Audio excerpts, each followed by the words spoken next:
হুজুর আপনার ওয়াজ আমি শুনি, আমি অমুসলিম, আমি সনাতনী ব্রাহ্মণ। মানুষটার কাছে ফোন নাম্বার নিল, আমিও তার দিলাম, চলে গেলাম।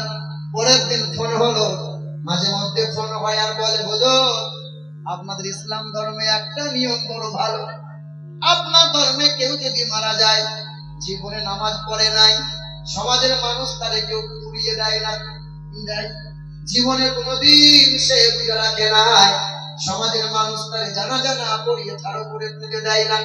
আপনার ধর্মে এত সুন্দর নিয়ম, কেউ যদি মারা যায় গোসল দেওয়া হয়, চোখে সুরমা দেওয়া হয়, পুষ্প লাগানো হয়, সুন্দর কাপড় পরানো হয়, খাটিয়া করে কাঁধে করে নিয়ে যায়, দোয়া পড়তে পড়তে যায়, হাজার হাজার মানুষেরা জানা যায় শরীক হয়, কত মানুষ লাইন দিয়ে কবর দেয়, কত সুন্দর করে কবরে শোয়ানো হয়, কবরের পাশে দাঁড়াইয়ে দাঁড়াইয়ে দোয়া করে।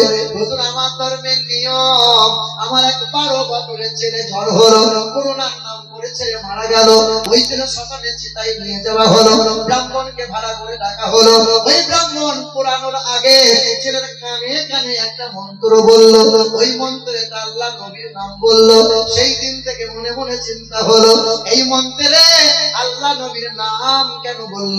ওই মন্ত্র যেদিন শুনিয়ে দিল, শ্মশানে চিতায় উলঙ্গ করে তারে শুইয়ে দেওয়া হলো, মুখে আগুন দেওয়া হলো, পড়তে পড়তে শিরা যখন টান ধরে গেল, চেহারা যখন ঠাড়ো হয়ে গেল, 4 বোতল মদ খেয়ে নিল, পাশে করে বাড়ি মারতে লাগলো, আর পুড়িয়ে যখন ছাই করে দিল, কলিজা সেই দিন কেটে গেল।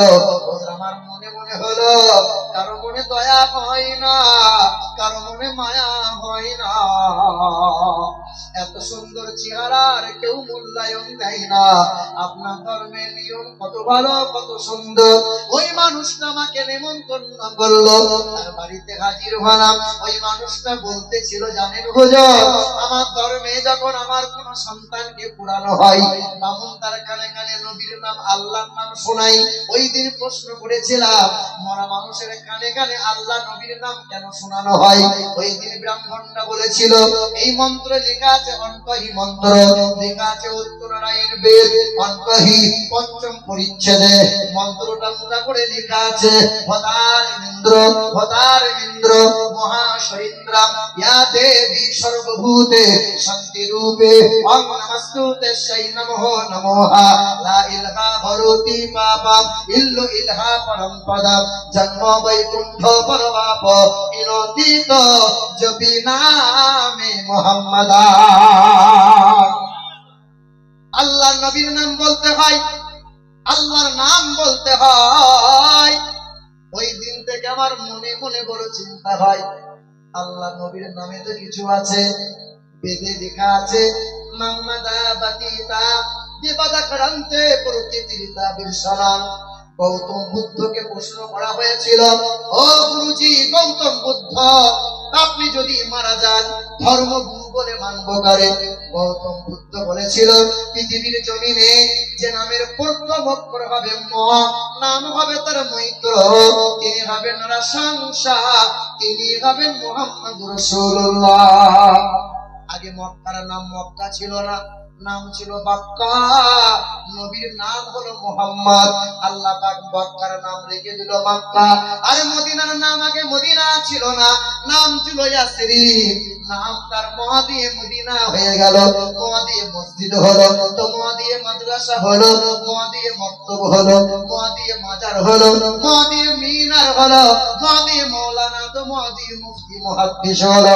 যিনি 5 বার আযান দেয়, বলেন তো তাকে কি বলা হয়? ম দিয়ে মুয়াজ্জিন। যারা 5 বেলা মসজিদে নামাজ পড়তে যায়, বলেন তাদেরকে কি বলা হয়? ম দিয়ে মুসল্লি হয়। ইমাম সাহেব যে 3 সিঁড়িতে দাঁড়িয়ে দাঁড়িয়ে খুতবা শোনায়, ওই 3 সিঁড়িকে কি বলা হয়? ম দিয়ে মেম্বার। ইমাম সাহেব দাঁড়িয়ে দাঁড়িয়ে যেখানে ইমামতি করেন, ওই জায়গাটাকে কি বলা হয়? মেহরাব।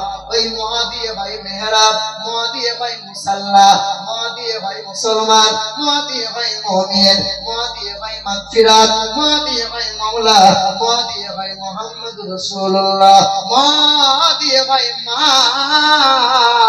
ওই বাপ মাকে যেন কষ্ট দিও না।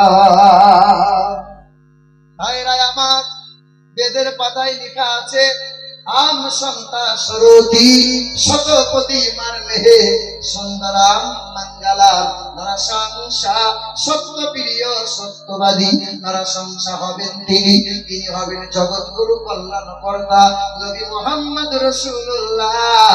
আরে তার হাতে কোরআন দিলাম, ওই অমুসলিম পুলিশ অফিসার মানুষটা, আহারে 2022 সাল ফেব্রুয়ারি মাস বেলা ফেব্রুয়ারি মাসের 17 তারিখ বেলা 2টার সময় তার বাড়িতে হাজির হলাম। এক কন্যা, বিবি এবং তিনি তিনজন মিলে গোসল করে কালেমা লা ইলাহা ইল্লাল্লাহ মুহাম্মাদুর রাসূলুল্লাহ। জোরে বলি নারে তাকবীর, জোরে নারে তাকবীর, নারে ইশারা, নারে হায়দারি, নারে হায়দারি। কোরআন হাদিস যেখানে, কোরআন হাদিস যেখানে, আহলে সুন্নাতুল জামাত বল জিন্দাবাদ। মুসলমান ভাইরা আমার, পৃথিবীতে কত মুসলিম, কত খ্রিস্টান, কত বৈধ, কত জৈন, কত সাঁওতাল, কত আদিবাসী কালেমা পড়ে মুসলমান হলো।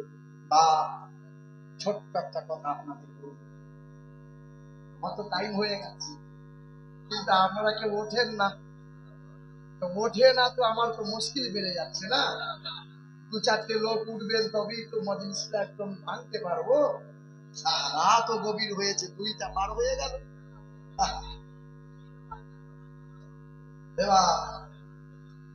শোনেন, আপনাদের এইরকম বসা দেখে একটা হাদিস পড়ি, শোনেন বাপ। আল্লাহর নবী একদিন মসজিদের বারান্দায় বসে খেজুর গাছের গুড়িতে হেলান দিয়ে ওয়াজ করছিলেন। এবার শুনছেন মুরব্বী বাপ যারা, শোনেন একবার। আল্লাহ নবী, ওই মসজিদটা ছিল খেজুর পাতা দিয়ে ছাউনি, খেজুর গাছের গুড়ি দিয়ে পিলার তোলা ছিল, পাথর দিয়ে দেওয়াল তোলা ছিল। নবীজি মসজিদের বারান্দায় খেজুর গাছের গুড়িতে হেলান দিয়ে বসে কথা বলছিলেন। সাহাবায়ে কিরামগণ এই যে মহব্বতে বসে আছেন, আচ্ছা বলেন, শেষের বেলায় আপনাদের হাতে 500 টাকা করে দেওয়া হবে? এই কমিটির লোক দেবে? দেবে? আপনাদের শেষের বেলায় যে বিরিয়ানি বা তাবারুক কিছু দেওয়া হবে, এই যে তাবারুকের জন্য কি বসে আছেন? এখানে কি নরম গদি করা আছে? আল্লাহর কসম, আমরা এখানে খাবারের জন্য বসে নাই, আমরা 200 টাকা পাবো এই আশাতেও বসে নাই। কাল যেন হাসরের ময়দানে নবীর সুপারিশ পায়, আর নবী নিজ হাতে কাউসারের পানি পান করাবে, আল্লাহ যেন সেই কাউসারের পানিটা পান করতে চায়। বলেন এবার শোনেন, আল্লাহর নবী বসে বসে ওয়াজ করছিলেন। কি বলছিলেন? আল্লাহ রাসূল কবরের কথা বলছিলেন, আর জাহান্নামের কথা বলতে বলতে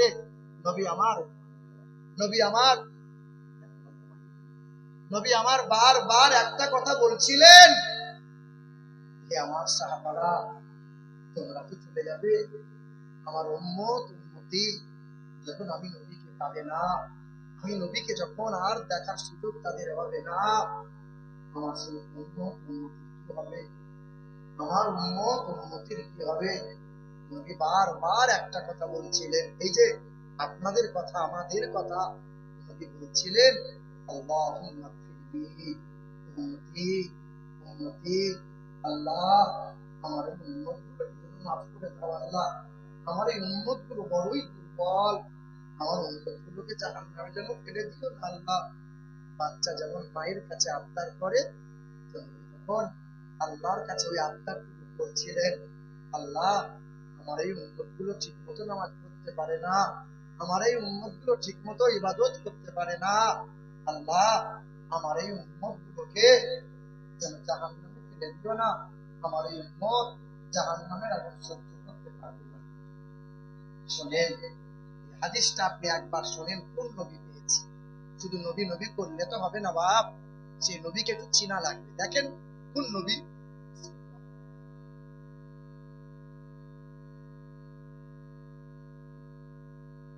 আল্লাহ নবী আমার বারবার রাসূল আমার বলছেন, আমার উম্মতের কি হবে? এমনই সময় ঘর থেকে একজন বাঁধি, এইদিকে তাকান, নড়াচড়া করিয়েন না ভাই। যুবক, তোমরা আমার ভাই, তোমরা যুবক, শোনো, তোমরাই ভবিষ্যৎ। তোমরা যদি জাগো, তোমরা যদি সচেতন হও, এই গ্রাম, এই মহল্লা অটোমেটিক সোনার সমাজ হয়ে যাবে। এবছর এসেছি, আগামী বছর আসতে পারবো কিনা জানি না। তোমরা যুবক, তোমাদের সজাগ হওয়া লাগবে। শোনো, আল্লাহর নবীর বাড়ি থেকে একজন মহিলা, কাজের এক দাসী, কাজের এক মেয়ে, এই দাসীটা